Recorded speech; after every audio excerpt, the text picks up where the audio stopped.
तरुण अपने साथ 20 से 25 लड़के लेकर आया है और उनके हाथों में रोड थी, आयरन की रोड, हॉकी बैट, उनके हाथ में सब कुछ था। बात के बीच में ही वो पीछे से आ गया, पीछे से उसने सब पे वार किया, सीधा सरों पे वार किया उसने। सबसे पहला वार उसी ने किया था, मेरे भाई पे किया था इतनी जोर से जिसको दौरे पड़ना शुरू हो गए और वो सारे नशे में धुत थे, वो सभी के सभी नशे में थे और वो कोई बच्ची नहीं थी, वो 20 साल का प्रिंस था और बैट टच किए गए थे मेरी बुआ को। अस्सलाम वालेकुम रहमतुल्लाह। दिल्ली के उत्तम नगर में क्या कुछ हुआ आप सभी जानते हैं। किस तरीके से मुसलमानों के ख़िलाफ़ किस तरीके से एक नैरेटिव सेट किया गया और किस तरीके से एक प्रोपेगेंडा को पूरे मुल्क में फैलाने की कोशिश की गई और उसमें सबसे बड़ा रोल जो रहा वो चंद कौड़ी यूट्यूबर का, चंद कौड़ी इन्फ्लुएंसर का रहा, जिसने खुल कर ये बात कही कि मुसलमान इतना गिरा हुआ कौम है, मुसलमान इतनी गंदी कौम है कि 11 साल की बच्ची गलती से एक गुब्बारा डाल देती है तो जिसकी वजह से मुसलमान उस बच्ची के चाचा को कत्ल कर देते हैं।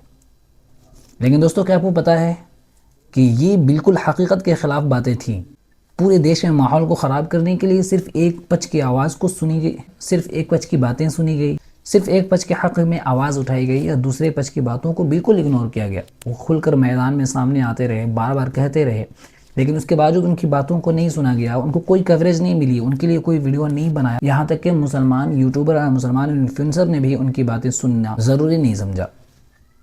अब ऐसे में मुस्लिम परिवार की एक खातून, मुस्लिम परिवार की एक लड़की जिसका नाम शाहीन है, खुल कर सामने आती है। अब बताते ही कि उस दिन हुआ क्या था। एक काम करें, सबसे पहले ये वीडियो देखें और आपसे हाथ जोड़कर गुजारिश है खुदा ये वीडियो ज़रूर देखें और अपने दोस्तों तक ज़रूर पहुँचाएँ। ऐसे यूट्यूबर को ज़रूर टैग करें जिन्होंने ये प्रोपेगेंडा फैलाने में बड़ा अहम किरदार निभाया था। एक काम करें, पहले वीडियो देखें, फिर हम आगे की बातें करते हैं किस तरीके से ये काम क्यों किया जाता है और किस तरीके से हम इसका जवाब दे सकते हैं। पहले वीडियो देखें।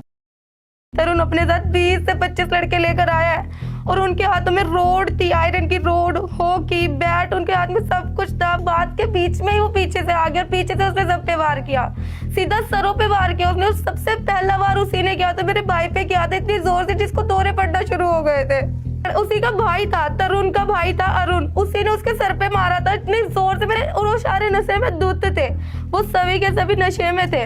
छेड़खानी हुई थी, बैट टच किए गए थे मेरी बुआ को, तभी बुआ ने इतना शोर किया था और वो कोई बच्ची नहीं थी, वो 20 साल का प्रिंस था और बैट टच किए गए थे मेरी बुआ को, जहां मर्जी हाथ लगाया जा रहा था, इसीलिए घर वाले निकल के आए थे।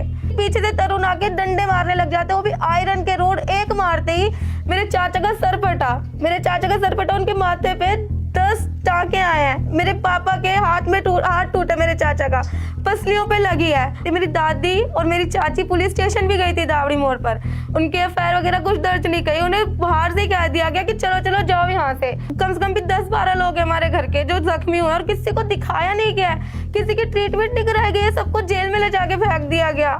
15-20 दिन पहले जो तरुण है वो हमारे को आते जाते कहता तुम्हें होली वाले दिन बताऊंगा, यहाँ तक कि वो बजरंग दल का मेंबर है। और जब हम आते जाते तो गली के आवारा कुत्तों को हमारे पीछे लगाता था। और ये हिंदू मुसलमान का मुद्दा बनाया जा रहा है, हिंदू मुसलमान का मुद्दा तो है भी नहीं, आपस पड़ोसियों की लड़ाई थी।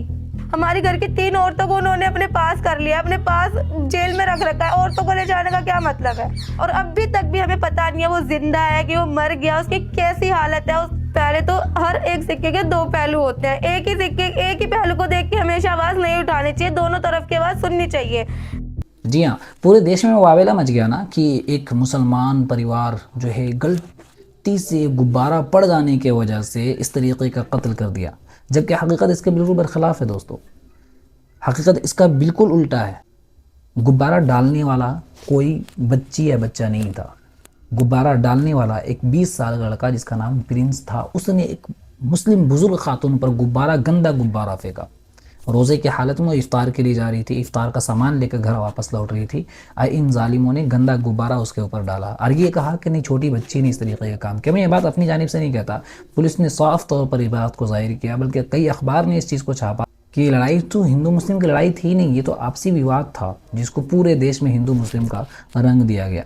बड़े बड़े क्रिकेटर शिखर धवन जैसे लोग खुल कर कह रहे हैं कि नहीं, इस तरीके से 11 साल की बच्ची जो किया उसको इस तरीके से मुस्लिम परिवार को नहीं करना था। जो आरोपी हैं उनको सख्त से सख्त सज़ा मिलनी चाहिए। मैं सवाल करना चाहता हूँ कि ये चंद कौड़ी के लोग जिनके सर में दिमाग नहीं बल्कि गोबर भरा हुआ है, ये उस वक्त कहाँ जाते हैं जब मुसलमान को मारा जाता है, मुसलमान की मॉब लिंचिंग की जाती है, मुसलमान को जिंदा जलाया जाता है, उस वक्त इनकी आवाज़ें क्यों नहीं खुलती? उस वक्त ये इंसाफ क्यों नहीं मांगते? एक लड़ाई जो आपसी लड़ाई थी, उस लड़ाई में एक इंसान की जान चली जाती है, सिर्फ एक तरफ का नुकसान नहीं होता, दूसरे मुस्लिम तरफ का भी नुकसान होता है। 13 साल के बच्चे की पसली टूट जाती है, उसका सर फट जाता है, और अब खबर आ रही है कि उसकी जान भी चली गई। एक तरफ हट्टा कट्टा नौजवान जो दूध का धुला हुआ नहीं था, सरफिरा था, जो बजरंग दल से जुड़ा हुआ था, जो मुसलमानों से नफरत करता था, मुसलमानों को मारने के दर पे रहा करता था, उसकी जान गई तो उसको जान जाने की वजह से पूरा हड़कंप मच गया, पूरा देश जो है गर्म हो गया, पूरे सोशल मीडिया पे आग लग गई। क्या उसकी माँ है? अरे 13 साल की बच्चा जो है, क्या इसकी माँ नहीं है? क्या इसके परिवार नहीं है? क्या इसकी फैमिली नहीं है? लेकिन हम आवाज़ उठा रहे हैं सिर्फ इसके लिए हम कोई आवाज़ नहीं उठा। आपसे गुजारिश है कि इस वीडियो को दूसरों तक ज़रूर पहुँचाइए, वीडियो रुकनी नहीं चाहिए। तमाम लोगों को ज़रूर मालूम होना चाहिए कि असल मसला क्या था, क्यों इस तरीके की लड़ाई हुई, और क्यों इन ज़ालिमों ने पूरे देश में माहौल ख़राब करने के लिए हिंदू मुस्लिम का रंग दिया।